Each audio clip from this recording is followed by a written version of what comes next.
Bem, bom dia, boa tarde, boa noite. Eu sou o Matheus e esse aqui é o meu segundo trabalho da disciplina de Introdução à Ciência de Dados. Esses cinco arquivos que podem ver aqui, eles farão parte do meu arquivo .zip e também podem notar que o meu arquivo, que o meu Jupyter, ele está dividido em duas partes. A parte que eu faço o tratamento de dados e a parte da análise de dados que eu quero me foi pedido. E o que é a parte de tratamento de dados? Bem, no meu trabalho anterior, eu enviei o arquivo .csv e foi simplesmente uma extração de dados. E essa extração, os meus valores, todos estão em formato string. E também eles vieram com muitas palavras desnecessárias, sabe? Não está limpo, posso dizer. Nessa parte de dados eu passo uma convenção de string para float ou inteiro e também elimino as palavras desnecessárias. E como eu faço isso? Primeiramente, porto na biblioteca Pandas, para, claro, lidar com o dataframe. A biblioteca .reg, que ela vai fazer substituição de caracteres. E dessa forma que eu vou remover, já eu mostro como farei isso. A importação do arquivo .csv, jogos que eu criei lá. Aqui é uma configuração para conseguir imprimir as 100 linhas do dataframe. Aqui para remover as linhas nulas do dataframe. E por eu remover as linhas nulas, eu tenho que fazer a redefinição da coluna index para que não tenha número de index perdido nesse meu dataframe. Certo. Aqui eu removo a coluna, o name, porque ela foi gerada quando eu gerei o arquivo .csv, jogos.csv, sem tirar a coluna index de- de- dessa geração, essa conversão do dataframe para o CSV. Então, a coluna index veio, e quando eu imprimo aqui, ela está como um name, e agora eu tiro. Tiro ela do meu dataframe que eu estou gerando agora. Agora, as funções que eu estou usando para fazer a limpeza no tratamento de dados. Bem, a ideia é que a memória, os valores de memória, sobre os valores de armazenamento estão no formato gigabyte. E no quesito de memória tem valores aqui que vão estar em megabyte. Aí para não ter incoerência durante a análise, eu quero que seja todos no formato de gigabyte. Bem, se a palavra megabyte foi encontrada em algum registro, eu quero que além de eliminar todos os caracteres que não são numéricos, como eu faço aqui, e converter para inteiro, eu quero que divida por 1024. Então a minha conversão de megabyte por inteiro é dividir por 1024. Aí eu retorno esse valor. E a mesma ideia para gigabyte. Só que. Mesma ideia para gigabyte. Só que aqui, durante a conversão do megabyte para gigabyte, só foi necessário dividir por 1000. E que quando antes de retornar, eu quero que esteja só duas casas após a vírgula, senão ficaria um número gigantesco, não desnecessário e ficaria feio no dataframe. Aí coloquei só duas casas após o ponto. Também tive que lidar com um caso do armazenamento e que. Não, nessa parte não. Então, memória, armazenamento, só isso. Aí onde os preços que tava com gratuito para jogar gratuito, eu zerei em número float. Onde estava o R, o S cifrado, eu tirei, mandei problema durante a análise. Onde tinha vírgula, botei ponto, que é os que usam float, e converto para float. Também eu convertei o pico, mesmo sendo representado como número inteiro, ele tinha ponto. Eu tirei esses pontos. Essas aspas aqui sem espaço representam o critério nulo. Então é assim que ele faz que a biblioteca é, é, é assim que essa função replace ela faz a substituição, a remoção. Ela substitui por esse caractere vazio. Agora eu aplico a função criada em cada coluna do dataframe numérico, que é uma parte das minhas análises, que são na coluna de requisitos de memória. requisitos de armazenamento, o preço e o pico de hoje. E agora, finalmente, depois de aplicada, tá aqui meu data frame limpinho.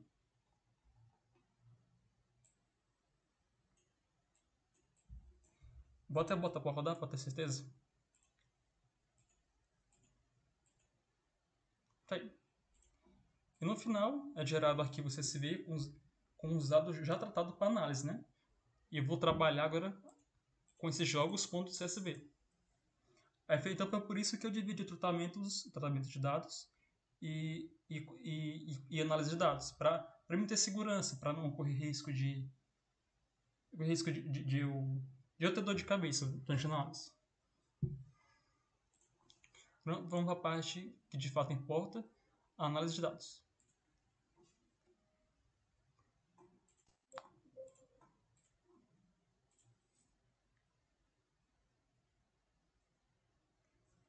Bem, a análise de dados eu já começo importando o meu arquivo CSV. Aqui, além da biblioteca Pandas, vou precisar da NumPen aqui. A mesma ideia de que eu preciso apresentar minhas 100 linhas. No caso são 93, porque eu eliminei as nulas. E agora eu quero explicar a ideia por trás desse meu data frame. Esse data frame aqui, ele está mostrando os jogos mais jogados, no caso os 93 jogos mais jogados, no dia 14 de 5 de 2023, que foi a data em que eu entreguei o meu trabalho, o meu primeiro trabalho, e rodei a automação que gerou esse dataset, que foi o meu arquivo .csv, que acabou de ser tratado e agora está aqui. Está aqui para vocês. Então, os 93 jogos mais jogados no dia 14 de 5 de 2023. Agora, nossa primeira medida de análise estatística será a medida de tendência central, que aqui vamos aplicar três delas. A média, a mediana, o valor máximo e o valor mínimo. E na verdade é 4, o valor máximo e o valor mínimo. Média.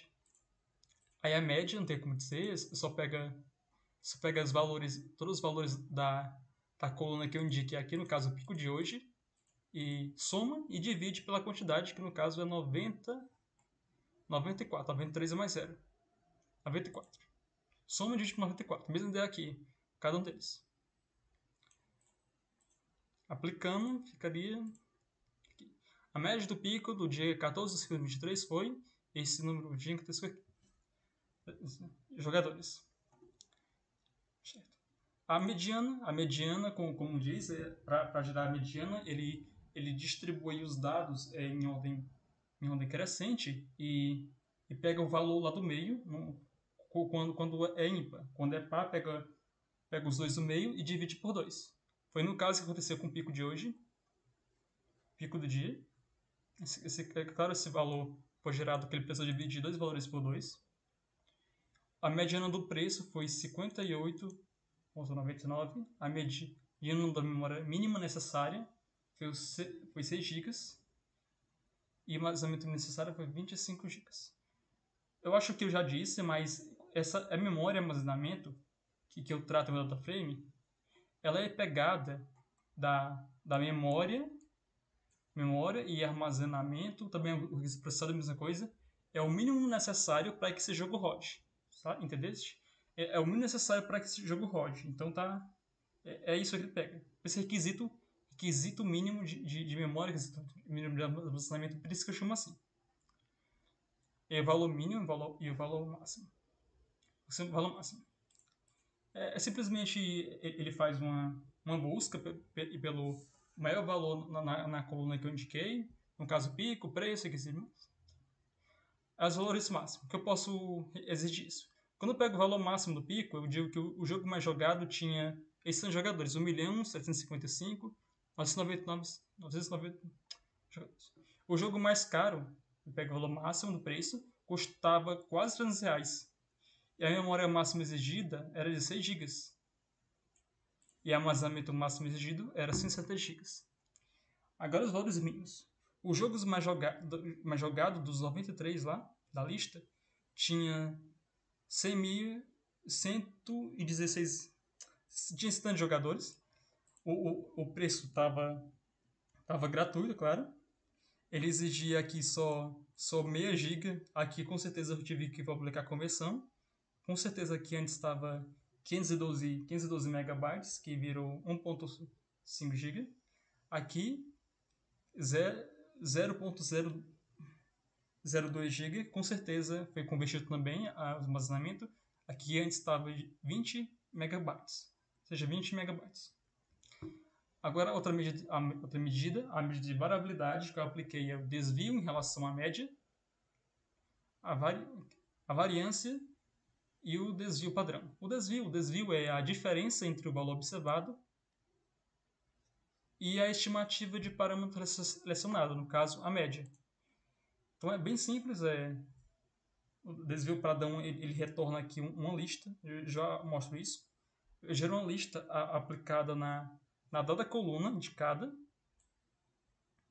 em que se aplicou a função de desvio, que é o valor observado menos a média do pico.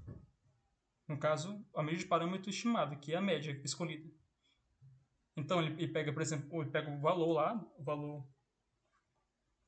valor e subtrai pela média e gera desvio.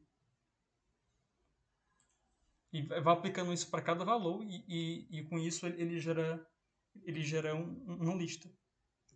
Vou aplicar aqui no menorzinho. Não, vou aplicar no pico mesmo. Vou mostrar que eu desvio do pico.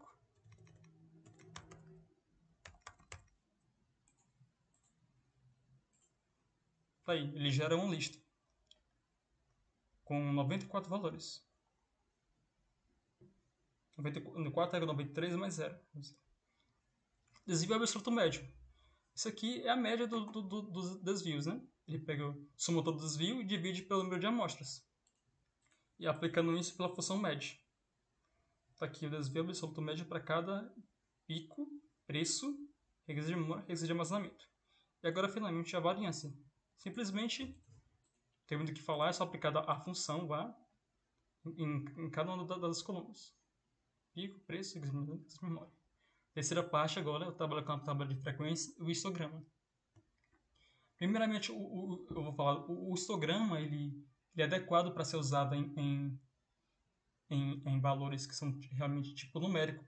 É por isso que aqui eu vou mostrar que eu apliquei só o histograma nos valores de tipo numérico e alguns que não são numéricos eu consigo aplicar a tabela de frequência no finalzinho. Certo? Então, começando aqui dizendo o que é BINS, que é o número de intervalos ou classe em que os dados serão divididos no histograma. Vai ser o número de intervalos, daqui vai ser o número de barrinhas, posso dizer. E aqui eu vou calcular. Eu tenho duas regras para calcular, eu só escolhi uma. Calculando o número de bins pela regra de Rice, que o que acontece aqui.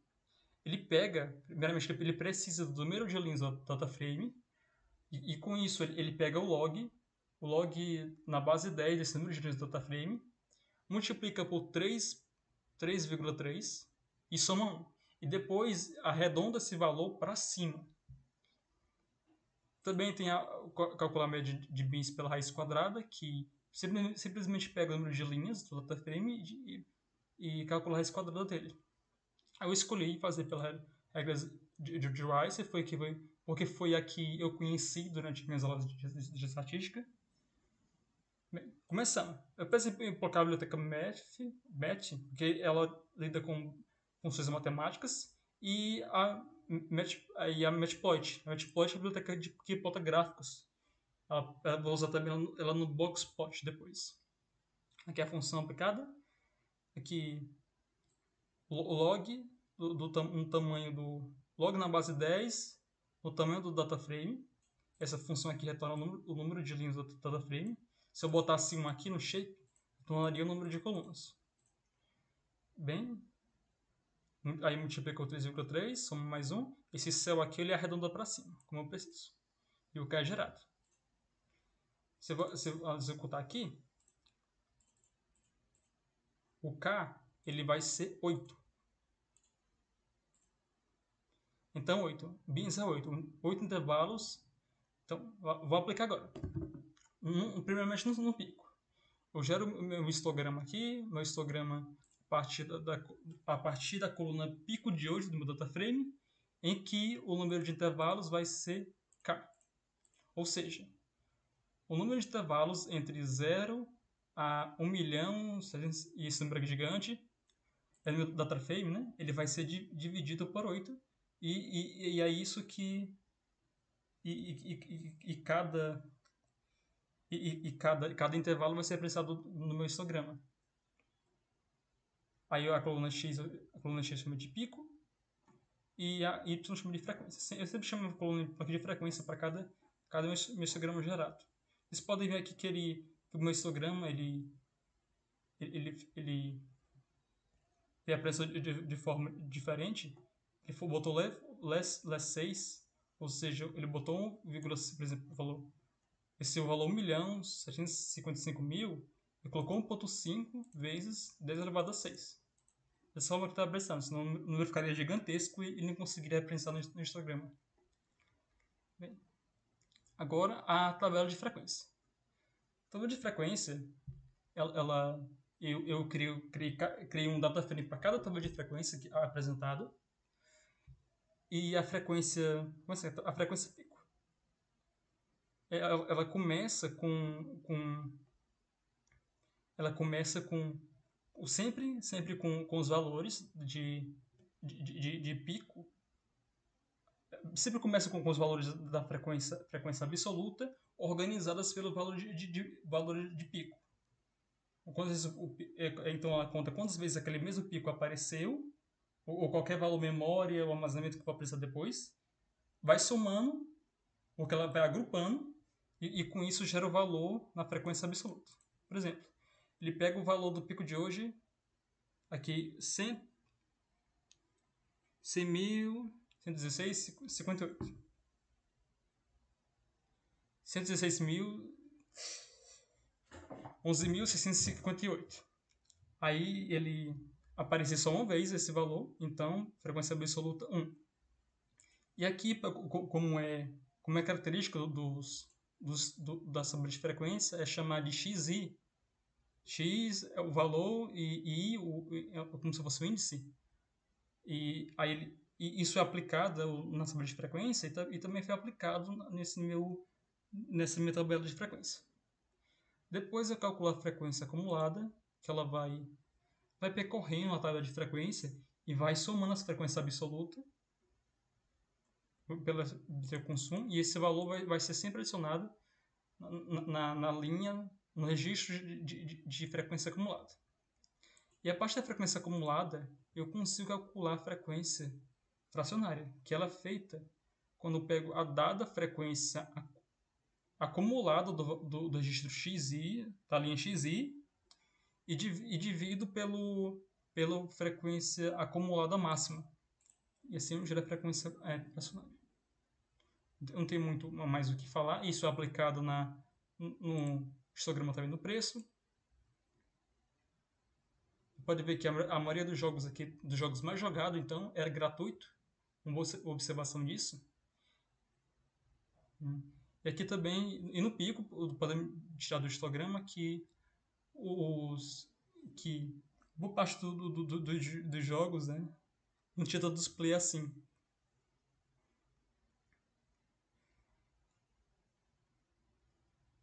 Que os plays realmente estavam bem concentrados aqui num jogo de mais de 1 milhão de jogadores, que no caso era o Counter-Strike. A frequência aqui é a tabela dos preços. A frequência dos preços. Tabela de demanda requisitada.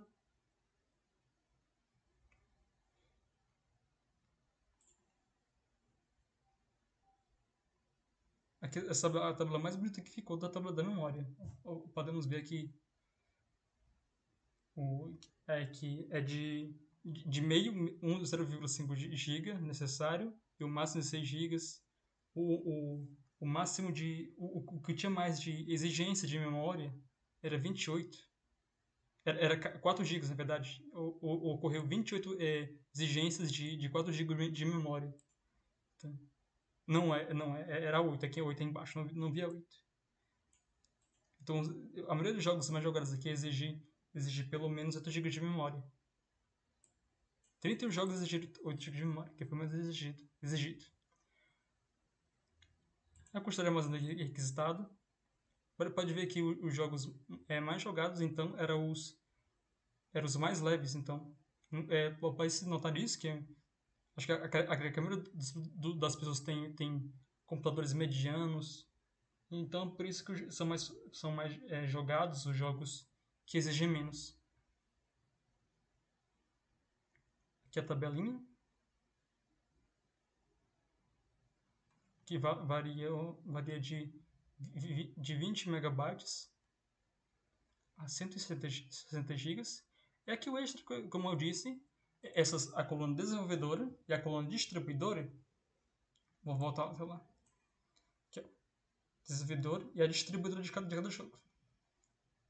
Eu fiz uma tabela de frequência para elas. Eu não fiz histograma porque os valores delas não são numéricos. Mas é muito interessante a análise sobre elas aqui. Bem, eu fiz a tabela de frequência sobre elas. Você pode ver na forma normal. Aí fica ruim de fazer uma análise, porque a maioria tem 1 em 1, são das linhas. Aí eu quis mostrar em ordem decrescente, porque fica mais fácil tirar a informação. Na ordem decrescente, podem ver aqui que a Valve, a desenvolvedora Valve e a Paradox são aqui as que mais desenvolveram esses jogos mais jogados. E aqui a mesma coisa, vou aplicar nas distribuidoras. Ó, a distribuidora com jogos mais jogados aqui é a Electronic Arts, chamada de EA também. Agora, a quarta parte do nosso análise de dados, o Blockspot. O Blockspot é como se diz, o gráfico de caixa, né?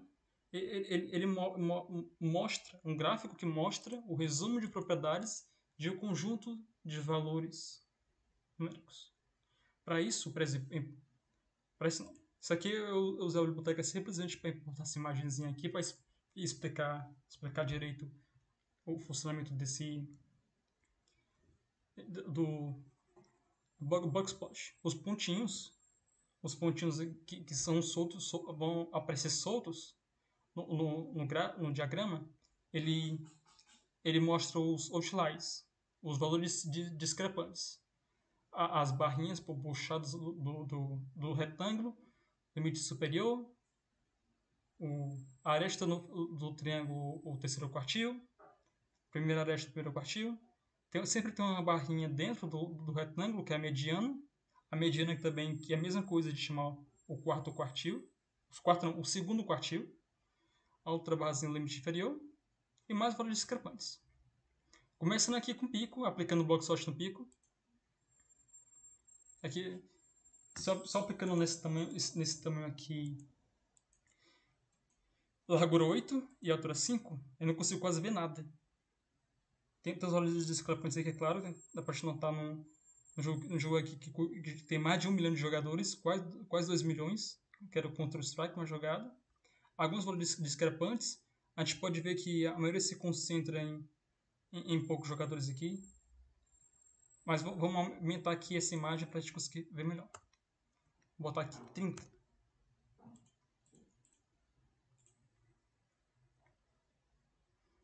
Aqui um outlier aqui, como já foi dito. Mais outliers aqui.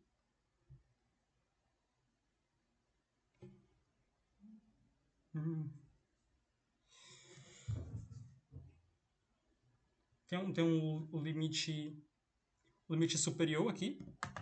Vou até aumentar mais. 40. Agora sim. Não, esse aqui é o preço.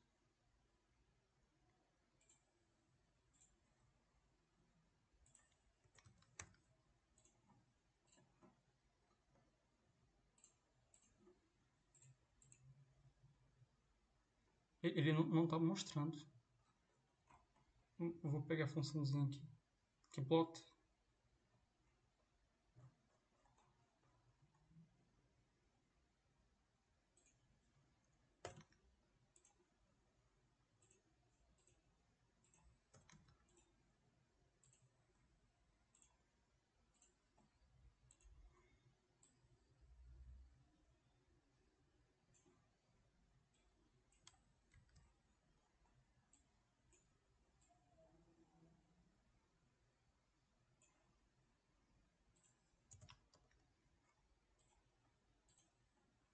Pronto. Essa função aqui garante que o gráfico seja apresentado. Ele sempre, de vez em quando, dá esses problemas de não apresentar.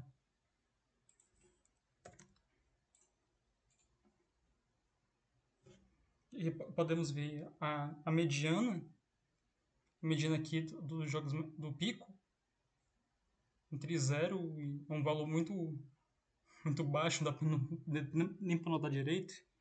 Limite superior, mediano, limite inferior.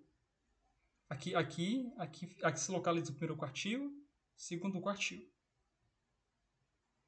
Agora vamos aqui para o preço. Ó, a mediana aqui, já dá para notar direitinho? Pressão foi mostrado.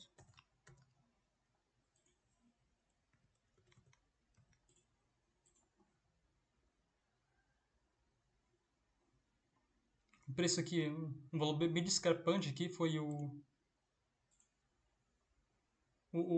jogo que custa o jogo que custava quase R$ 300. O seu limite inferior aqui, ó, um pouco acima de R$ 250. A mediana aqui, um pouco mais de R$ 50 no preço dos jogos. O terceiro quartil, um pouco acima dos R$ 100.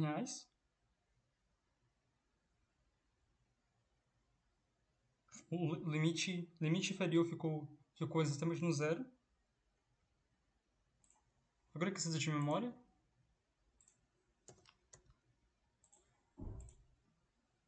Esse aqui ficou muito fácil de ver, né? O valor discrepante ficou no 16 GB. A mediana aqui da memória, requisito de memória mínima exigida, 6 GB. Terceiro quartil, 8 GB. Limite superior, 12 GB. Limite inferior, um pouco acima de 0 GB. Agora para o armazenamento.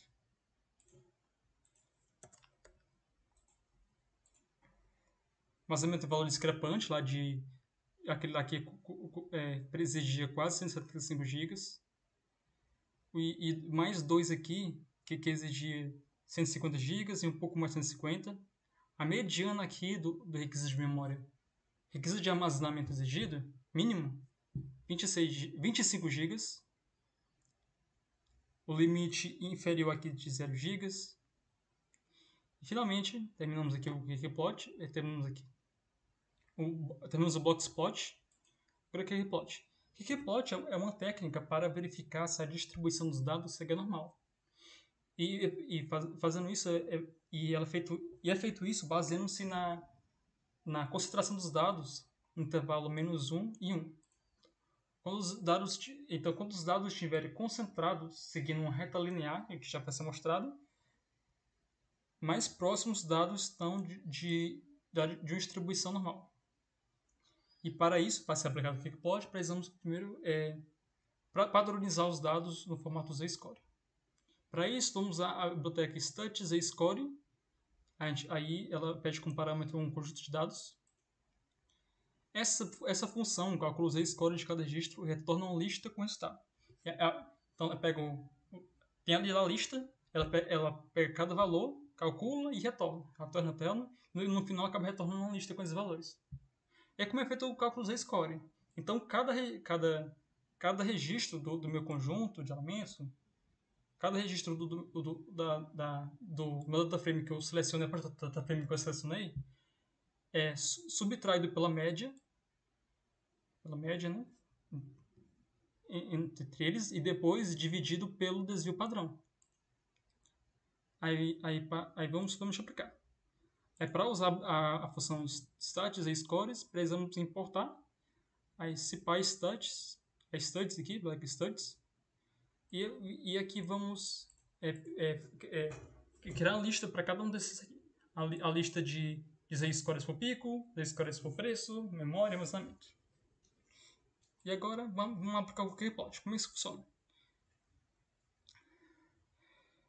Para aplicar o QQplot, precisa importar o Lexitus Model, API SM, e essa função que vai criar o gráfico. Aqui, aplicando primeiramente no pico. Eu pego os valores z-score do pico e defino a linha que eu quero verificar que siga. A linha 45 é usada porque a linha é a linha diagonal com a inclinação de 45. E com essa linha, eu uso para comparar se os dados estão seguindo a distribuição normal. Por isso que eu uso a linha 45. A linha segue na diagonal, 45 graus, e a partir dela eu consigo comparar se meus dados estão seguindo a distribuição normal. E agora, finalmente, ploto o gráfico, mas antes disso eu coloco um nome para ele, para você conseguir diferenciar. Então, esse aqui é o gráfico que é plot do pico. E aqui eu mostro. Pode ver aqui que em nada no momento aqui ele consegue seguir a distribuição normal. Agora eu aplico no preço. O preço não, de jeito nenhum, não conseguiu. Talvez só por aqui ele conseguiu um pouquinho. Esses de memória de jeito nenhum. Meus dados estão de jeito bem variada. Acredito que eles não sigam nenhuma distribuição conhecida. Requisito de armazenamento. Olha, isso aqui quase se comporta. Ó. Quase, é o que chega mais perto da distribuição normal. Agora, a parte mais legal que eu achei aqui é as correlações. Matriz de correlação é uma tabela quadrada nos elementos diagonais, representa a correlação de uma coluna consigo mesmo. Ou seja, a correlação perfeita. É claro que um negócio relacionado consigo mesmo dá uma relação perfeita, né? É a mesma coisa. E os demais elementos apresentam a correlação entre pares e colunas. Os valores de correlação variam de -1 a 1. -1 indica correlação negativa e 1 indica a correlação perfeita. E 0 nenhuma correlação. Então, para gerar essa data frame de correlação, que depois vai virar a matriz de correlação, eu preciso criar um data frame só com os dados numéricos. Eu só quero com os dados numéricos. Então, eu gero um novo data frame só com as colunas numéricas do data frame. E é feito a partir disso. Então, eu crio um data frame que inclui só os valores float e os valores int. E chamo de data frame numérico. E aqui ele é apresentado. Para ter certeza que eu rodei os valores passados, z-score, que eu vou fazer depois.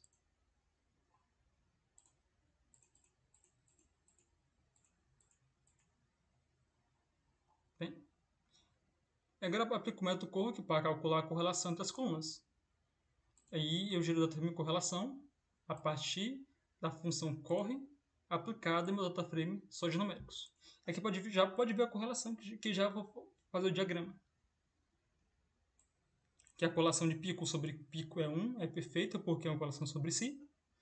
A correlação vou aumentar aqui. A correlação do pico de hoje sobre o preço não tem muito bem a correlação, mas tá quase.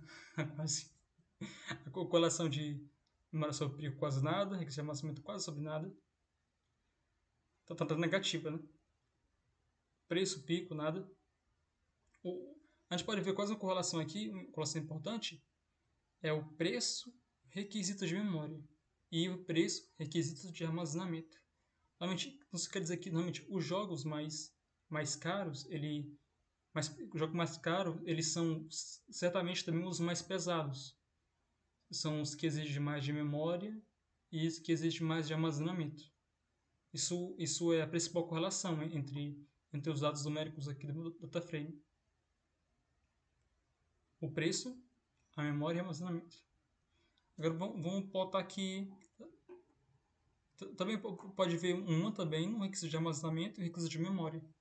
O que exige mais de memória RAM também exige mais de memória de armazenamento. Tem essa correlação. E aqui, finalmente, eu ploto o meu diagrama a partir eu ploto meu diagrama a partir desse data frame.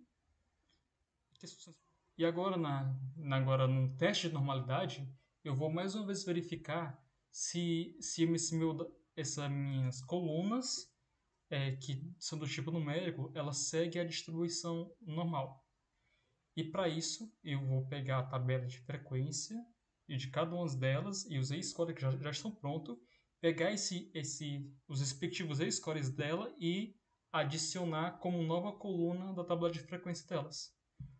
A exemplo que eu fiz aqui com a tabela de frequência e memória. Eu fiz com cada uma, mas eu vou apresentar a frequência e memória como exemplo.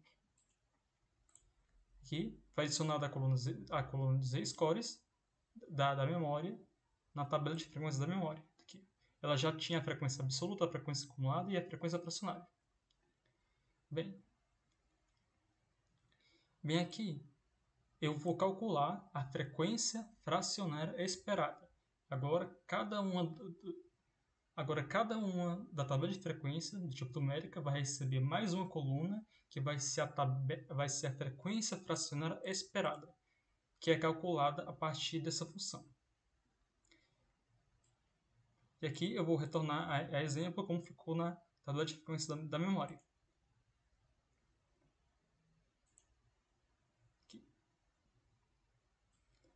Ela faz isso aplicando em cada um dos z. Ela pega cada valor zi e aplica a seguinte função aqui. Agora eu vou calcular o chamado D negativo. O D negativo ele é resultado do módulo entre a frequência fracionária esperada e a verdadeira frequência fracionária. Bem, então, primeiramente ele faz a diferença entre a frequência fracionária esperada e a verdadeira frequência fracionária daqui a frequência fracionária, isso aqui é a frequência fracionária esperada, que acabou de ser gerada. Isso aqui já tinha. Aí faz a diferença entre elas e pega o valor absoluto. E finalmente, faz isso para cada registro, e finalmente gera o D negativo e adicionada como uma nova coluna de cada uma dessas tabelas de frequência. É feita por pico, preço, memória e armazenamento, e eu aqui eu exibo como exemplo a memória. Posso exibir outro aqui também, como ficou com armazenamento. Tá tudo. O z-score, frequência funcionária esperada, deu negativo calculado. Certo.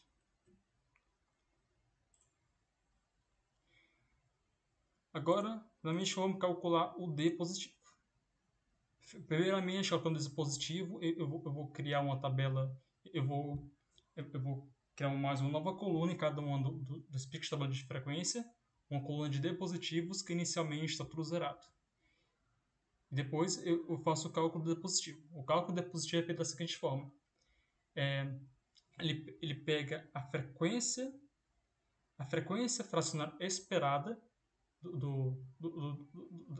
da seguinte linha e subtrai pela verdadeira frequência fracionária da linha anterior.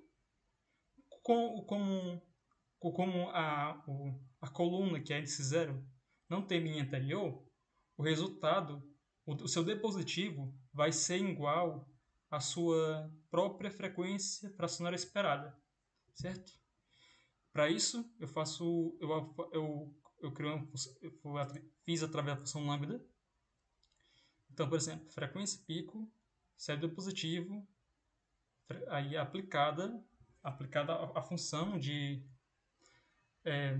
a frequência fracionária esperada da linha menos a frequência fracionária esperada menos a frequência fracionária da linha anterior, se o índice for maior que zero. Se o índice não for maior que zero, se o índice for zero, eu retorno a própria frequência fracionária esperada.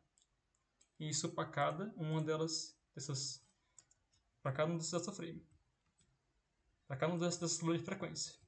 Agora eu retorno o exemplo aqui que eu fiz. Vou agora retornar como ficou no preço.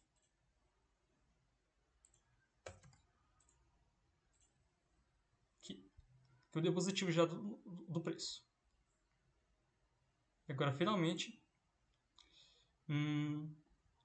eu vou mais essa funçãozinha aqui para verificar o máximo valor negativo. Depois eu verifico o máximo valor positivo e vejo qual desses é maior. E eu retorno o maior e guardo em cada um nas variáveis maxid. Maxid do pico, maxid do preço. Então esse aqui ó, é o maior número entre o D negativo e o D positivo. Isso aqui vai ser muito importante no final. Estou quase terminando ele.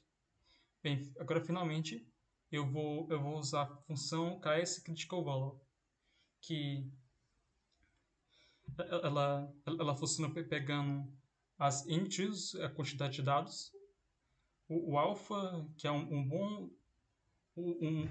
bom nível de significância para a taxa de alfa, 0,5 para 5,95% de confiança, e aplicado a função KSCriticalValue, que eu retornei sempre com um P.